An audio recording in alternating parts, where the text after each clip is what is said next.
Hola amigos de La Habana y de sus historias escondidas. Desde que hicimos un programa dedicado a personajes pintorescos de nuestra ciudad y hablamos de la Macorina, teníamos el bichito de hacer un programa como el que haremos en el día de hoy. Sí, porque recordemos quién era la Macorina. María Calvo Nodarse fue una joven prostituta que se hizo famosa en toda la ciudad. Bueno, aclaremos porque ser famosa en toda la ciudad no quiere decir que sus bondades eran para todos, nada de eso. En realidad eran para aquellos que tenían buen dinero y podían pagarlas. Se hizo famosa, entre otras cosas, porque fue la primera mujer que condujo un automóvil aquí en nuestra tierra. Ella se lleva todo, la roba en las avenidas, para sudar ese cuerpo ella no tiene medida. Todavía no paraban las críticas a los automóviles como medio de transporte debido al ruido y al humo que dejaban a su paso, y para colmo, había una mujer capaz de conducirlos sin la ayuda de nadie. Efectivamente, amigo mío, sobre automóviles, sobre historias que relacionan a nuestra ciudad con los automóviles, estaremos hablando en nuestro programa de hoy.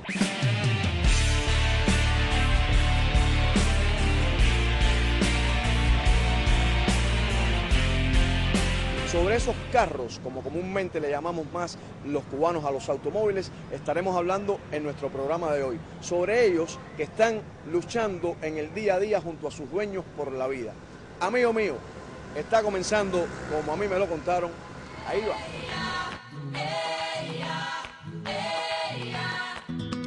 Oye, mira. El Paseo del Prado.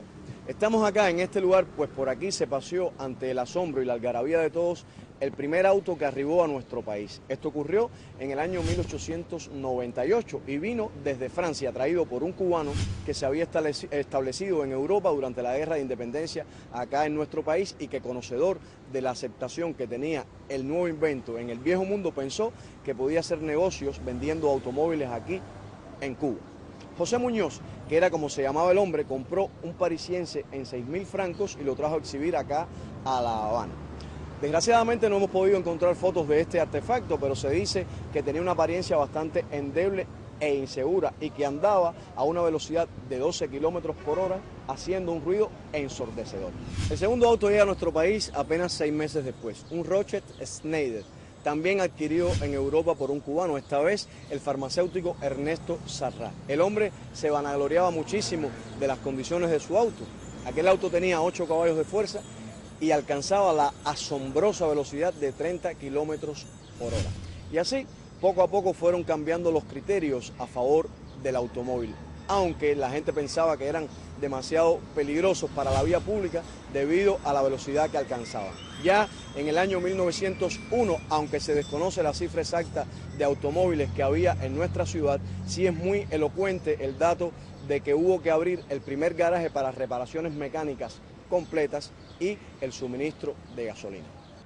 La instalación quedaba aquí en esta calle, en Zulueta número 28, y fue abierta por los hermanos Damaso y Honore Laine, representantes en nuestro país de la White, otra antigua marca de automóviles, pero ya norteamericanos. Fueron estos hermanos los pioneros, los iniciadores de la mecánica en nuestro país, aunque muy pronto les saldrían competidores al paso, pues no daban abasto con sus servicios. En el año 1910 eran ya 4.000 los vehículos motorizados que rodaban por las calles de nuestra ciudad.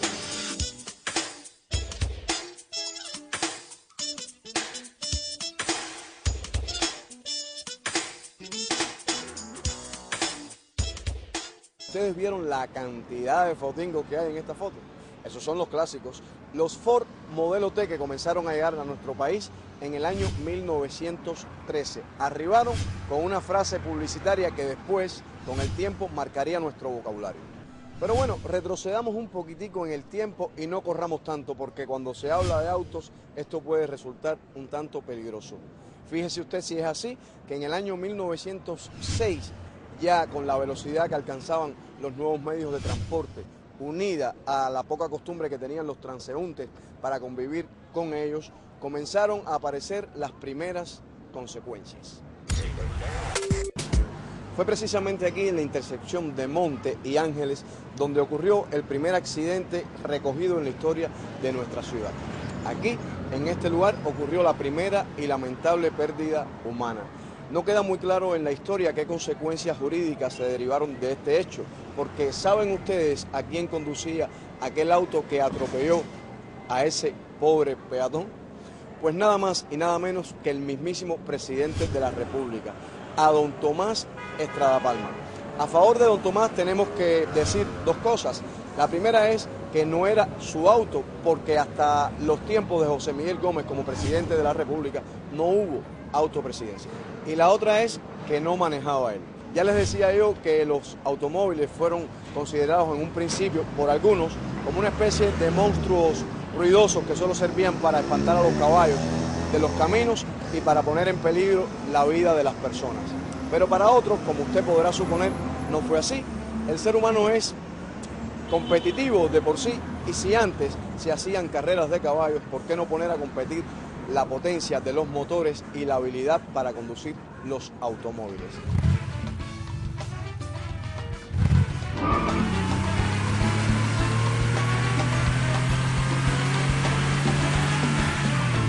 Amigo mío, estamos aquí en el conocidísimo Puente de la Lisa.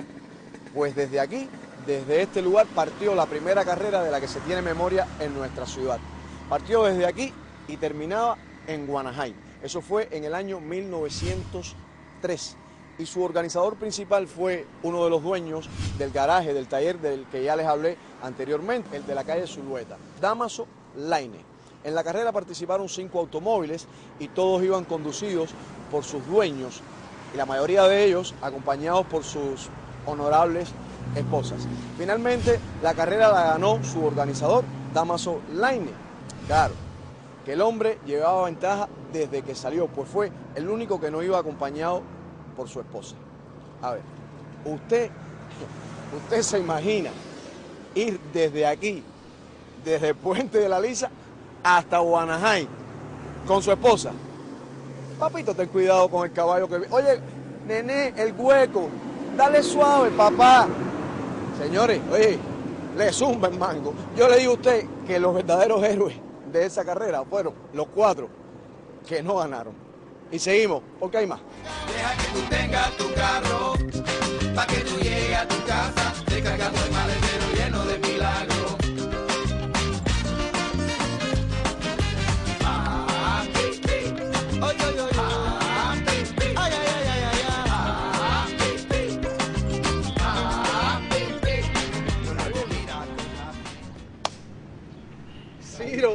Ciro Bianchi, te iba a preguntar cómo tú estás, pero ya veo que estás muy bien.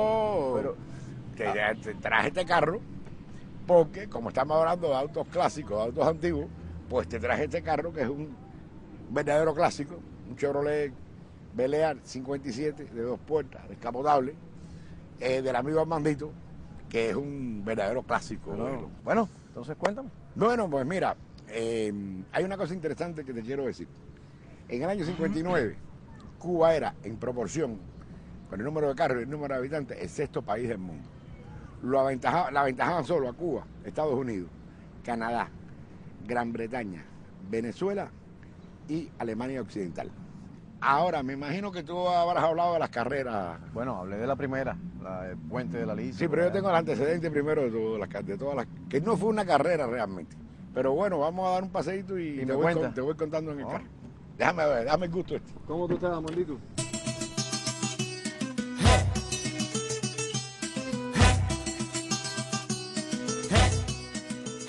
Bueno, esto que te voy a contar no fue precisamente una carrera, pero fue un viaje que hicieron 4 jóvenes de Banes en el año 26, de Banes a La Habana. Se propusieron hacer ese recorrido En auto. en auto. Y demoraron 69 horas con 10 minutos de llegar de Banes a La Habana. Recorrieron 1.158 kilómetros y el carro avanzó a un promedio de 22 kilómetros por hora, de los 35 kilómetros por hora que corría el Fotingo 3 patas en el cual viajaban.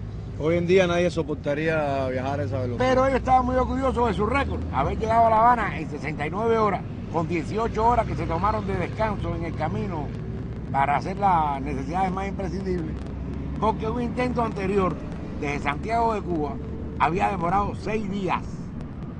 ¿Qué pasaba? Que en ese momento no había carretera central.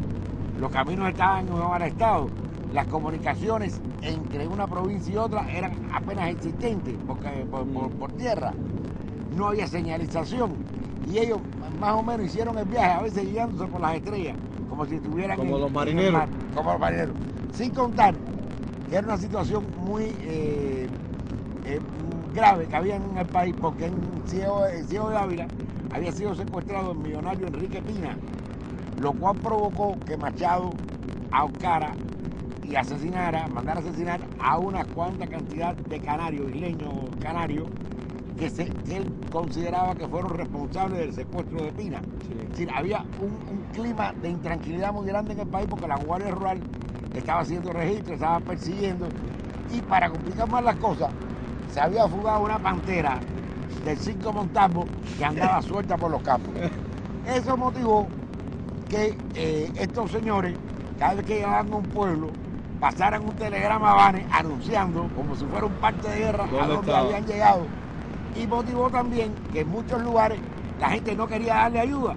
Porque, por ejemplo, cuando llegaron a Cabaiguán, que el camino se bifurcaba en tres vías y no sabían cuál vía tomar para La Habana, preguntaban en las casas qué camino tomar y nadie les abría porque los vinculaban con el secuestro de Pina. Pero esta gente por fin llegan a La Habana. Llegan a La Habana con un neumático en muy mal estado y uno de ellos decide ir a la agencia de Goodyear, que era la marca de neumáticos, para que se lo repusieran. El hombre quería que se lo regalaran. El americano gerente de la Goodyear decía que no, que eso no era un defecto de fábrica, que eso era una magulladura producto del viaje que habían hecho tan largo. El hombre insistía, pero al fin y al cabo hicieron una apuesta, decidieron hacer una apuesta. Y el cubano, más hábil que el americano, por supuesto, le dijo, vamos a jugarlo con una moneda al aire. Si es escudo, usted pierde. Y si es estrella, yo gano. O sea, de manera que lo puso en unas condiciones que el americano, quizás porque en el acaloramiento de la discusión, el tipo no entendió, no dominaba bien el idioma, dijo, acepto esas condiciones, tiraron la estrella y por supuesto ganó el cubano, pusieron el neumático, se convirtieron en una celebridad en La Habana, los periódicos hablaron de estos muchachos de Banes que se habían atrevido a tan riesgosa aventura, porque realmente en ese momento era una aventura riesgosa, y a partir de ahí volvieron a Banes, donde fueron recibidos prácticamente como héroes. Mire usted lo que han logrado, lo que lograron esos muchachos de Banes. Ciro, cuéntame, ¿de qué vamos a hablar la semana próxima? Bueno, yo preferiría seguir hablando de autos clásicos no, y hablar específicamente de las grandes carreras internacionales que se celebraron en Cuba en el año 57-58 y hablar del secuestro de Fangio también, el gran campeón, 5 veces campeón mundial. A mí el tema me atrae muchísimo. Fue una hazaña increíble el secuestro de Fangio. Bueno, ya usted lo escuchó, la semana próxima estaremos hablando sobre carreras y sobre Juan Manuel Fangio, el astro argentino. Nos vemos dentro de 7 días para juntos, como siempre, usted, don Ciro Bianchi y yo, Jorge Ferdecás, buscarle los colores a la historia. Chao. Qué maravilla, Ciro. Sí, aquí, ahora seguimos para Varadero. La Habana.